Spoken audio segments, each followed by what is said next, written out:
Ang programang ito ay hatid sa inyo ng Air 21.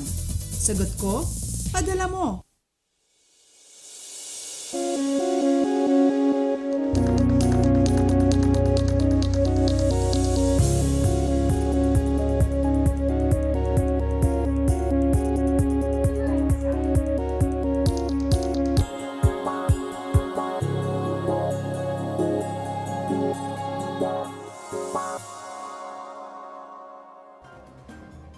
Magandang umaga Luzon, Visayas at Mindanao. Maulang magdamag ang naranasan sa ilang bahagi ng bansa dahil sa iba't ibang weather systems. Kaya naman bago lumabas ng tahanan, tutok muna dito sa amin at sabay-sabay nating aalamin ang latest sa lagay ng panahon. Live mula rito sa Weather and Flood Forecasting Center ng Pag-asa sa Quezon City, ito ang Panahon TV na mula Lunes hanggang Linggo naghahatid sa inyo ng kumpleto at komprehensibong ulat panahon. Ang muli ninyong makakasama at maghahatid ng mga dapat ninyong malaman sa lagay ng panahon ngayong araw ng Miyerkules, January 17, 2018. Ako po si Desiree Jonyo. Medyo maulan man kagabi, huwag nang isipin ang hassle at think positive na lang sa good vibes na hatid ni Haring Araw. Sunrise natin along Metro Manila, maya-maya lamang niyang 6:25 habang si Haring Araw naman ay lulubog 47 minutes makalipas ang alas 5 ng hapon. At dahil nga sa mga pag-ulan at pati na rin dito sa pag-aalboruto ng Mayon Volcano, ang ilang bahagi ng ating bansa nagkansilala ng pasok ngayong araw ng Miyerkules. Narito ang abiso. Batay dito walang pasok sa lahat ng antas ngayong January 17, 2018 sa Albay, kasama dyan itong Camarines Sur. Wala ring pasok, ito naman ay para sa preschool hanggang senior high school sa Camarines Norte. Kansilado din ang pasok para naman yan sa preschool hanggang high school sa Tacloban City.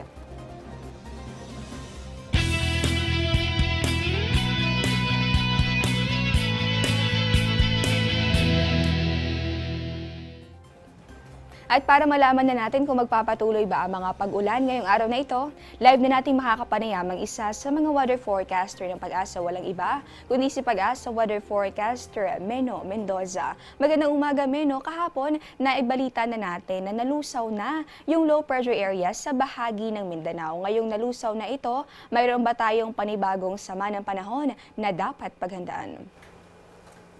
Magandang umaga rin, Desiree, at magandang umaga sa ating mga kababayan. At para nga sa ating update, totoong nalusaw na yung ating low pressure area na nasa loob ng ating Philippine of Responsibility kahapon ng umaga bandang alas 8. Subalit sa ngayon, meron pa rin tayong isang binabantayang low pressure area. Nasa labas naman ng ating Philippine Area of Responsibility at ito'y nasa layong 1,810 kilometers silangan ng Mindanao. At ang trap naman yung nasabing low pressure area, patuloy pa rin nagdadala ng mga pag-ulan dito sa silangang bahagi ng Mindanao at Kabisayaan. Bagamat nga nalusaw na ang low pressure area sa loob nitong Philippine Area of Responsibility na ating binantayan kahapon, isang panibagong sama ng panahon naman ang ating minomonitor kasama ang Pag-asa. Sa ngayon, nasa labas pa naman ito ng Philippine Area of Responsibility at yung trough nito ang nakakaapekto sa ilang bahagi nitong ating bansa. Meno, nabanggit natin na meron ng epekto yung ating nabanggit na sama ng panahon. Ano-anong mga lugar ba yung dapat maghanda sa mga pag-ulang dulot nito? At bukod dito sa LPA, ano pa bang iba't ibang mga weather systems ang nakakaapekto sa ngayon? Bukod sa lagay ng panahon, ihabol na rin natin ano ba yung sitwasyon ng ating mga karagatan. Okay, para sa ating weather update, yung ating mga trap ng low pressure area, sa ngayon patuloy itong nakakaapekto dito nga sa silangang bahagi ng Mindanao at silangang Kabisayaan. Samantalang atin namang tail end ng cold front, patuloy pa rin itong nakakaapekto dito naman sa silangang bahagi ng gitna at katimugang Luzon at ang atin namang amihan o northeast monsoon nakakaapekto dito sa hilagang Luzon. Dahil nga sa mga nabanggit na mga yan, mga weather system, dito sa Mindanao, unahin natin, dito sa Caraga region, Region at gayon na rin dito sa buong Kabisayaan, patuloy pa rin makakaranas ng mga kalat-kalat na mga pag-ulan at thunderstorms.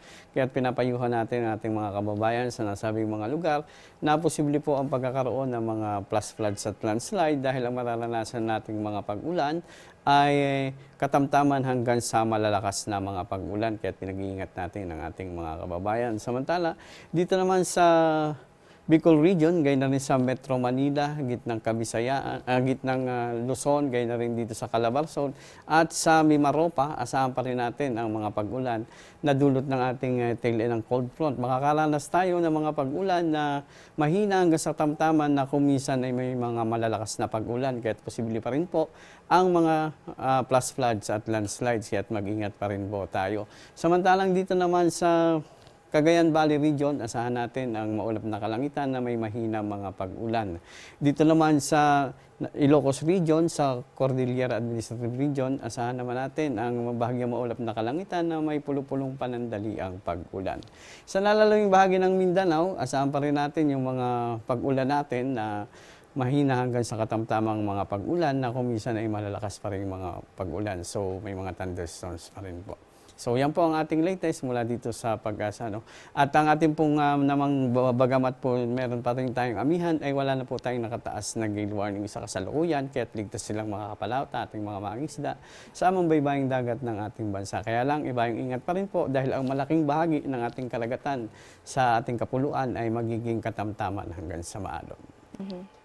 Sa ngayon, maulang panahon, ang dapat paghandaan ng ating mga kababayan sa malaking bahagi ng ating bansa. Nakakaapekto pa rin kasi itong trough ng low pressure area at meron pa rin tayong presensya ng tail end ng cold front at ng amihan. Sa ilang bahagi ng ating bansa, dun sa mga nabanggit, ni Pag-asa Weather Forecaster Meno Mendoza, posible ang pagbaha o kaya naman ay ang pagguho ng lupa. Kaya naman umantabay sa mga abiso ng inyong lokal na pamahalaan mula na rin sa Pag-asa at sa Panahon TV. Ito, Meno, panghuling katanungan na lamang, sa magdamag, medyo halos tuloy-tuloy yung mga pag-ulan sa Quezon City at sa ibang bahagi nitong Kamaynilaan. Hanggang kailan ba natin inaasahan na magpapatuloy yung ganitong panahon?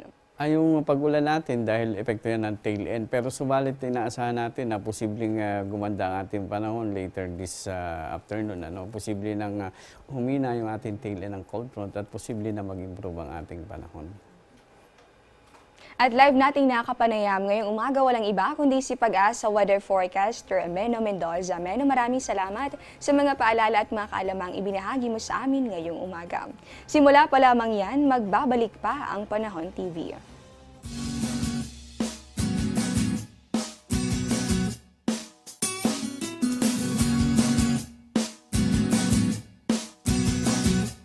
Get timely and reliable Philippine weather information anytime, anywhere through the Panahon TV mobile app, a multifunctional mobile app that brings you weather updates sourced directly from Pag-asa. The app provides a complete 3-day weather forecast at your location.